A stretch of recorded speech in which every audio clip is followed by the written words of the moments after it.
Hi guys, welcome to Honest, Straightforward Reviews, where you get unbiased and unfunded reviews. We are comparing the iPad Pro 10.5-inch from back in 2017 and the current iPad Pro 11-inch that just got released in 2020. On paper, there's a massive difference in improvement both internally and changes to the externals. But does this translate to real-world use? Today we're going to look at this. There might not be a lot of difference between the iPad Pro from 2018 versus the 2020 one. The externals are nearly exactly the same apart from the camera casing, and the internals are nearly identical as well, which means that performance improvements in real world are non-existent. However, when comparing the iPad from 2017 to the 2020 version, not only is it different physically, but is vastly improved in performance, which is nearly twice over. To best test the performance between the two iPads, I ran a CPU benchmark. The single score results were 755 for the old iPad and 1112 for the new one. The multi-core results were where the new iPad really took off, scoring a total of 4,695 while the old iPad only scored 2,212. In addition, I ran some GPU tests and old iPad scored 6,571 while the new one scored 9,301.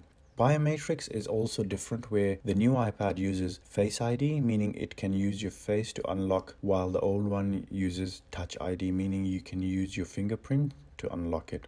Both have their pros and cons. Face ID is supposed to be more secure, and for me it was a lot faster to unlock than Touch ID. However, I find that at most times it is very difficult to unlock because of the weird angle the camera might be. Also, I found it that most of the time, because I use it in landscape mode, I'm covering the camera. For me, I found Touch ID is way more convenient.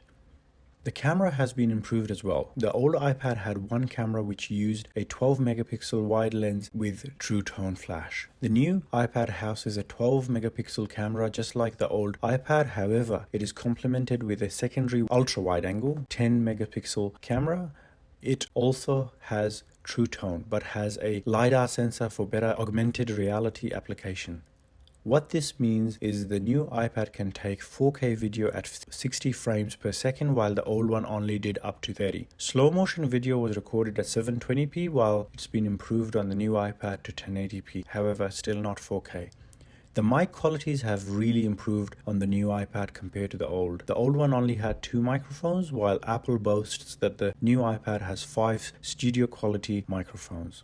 Design-wise, the new iPad is a little bit smaller and a little bit lighter, but the screen is bigger. You will no longer be able to charge your iPad with your iPhone chargers or your iPod charger and stuff like that. The iPad requires a USB-C charger that it comes with and does not have a lightning port at all on it. Here are some of the niceties that I liked. So the 5 studio quality mics compared to 2, I really like that. Compatibility with the 2nd gen Apple Pencil, where it has those magnetic clips and it just clips onto the side of your iPad instead of getting lost. It's lighter and smaller and feels great in the hands, and it's got Bluetooth 5 and Wi-Fi 6. Those are really niceties to have. Now, let's move to the deal breakers that would have been really crucial for me to see, for me to jump board. Starting off, OLED screen. The screen is exactly the same. Pixel density is the same. The refresh rate is the same. I would have liked to see an OLED screen with 240 refresh rate and higher pixel density. And also what I would really like is the Apple working on the iPad to be lighter. They used to make phones that were light and things like that, and portable, and they had that ideology with the iPad as well. Hence they introduced back in the day iPad Air, but the iPad Pro is not that light. It's got a better front camera, so it's a 12 megapixel camera, which I like. Slim bezels look great, but I keep touching the screen by mistake as my hands overlap onto the screen.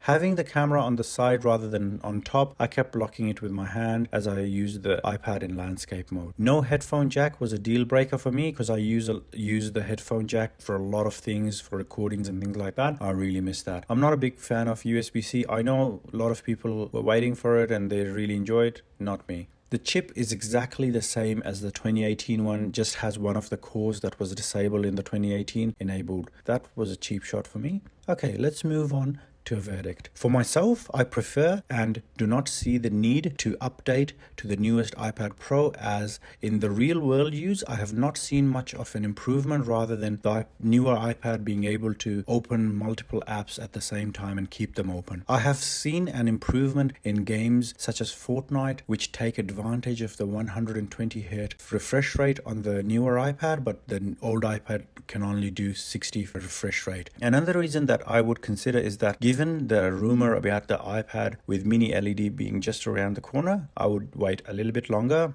as I feel Apple would be updating that one with a proper A13X chip, which would be a much better improvement on the A12Z chip or the A12X chip. I would also consider looking around for the 2018 iPad Pro, as it's a lot cheaper now and is nearly on par when it comes to performance with the current iPad.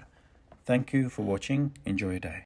Alright guys, that's it from me for today. Let me know what you think about my video in the comments, and if you want to support my work and you like to see more videos, please do subscribe and give me thumbs up.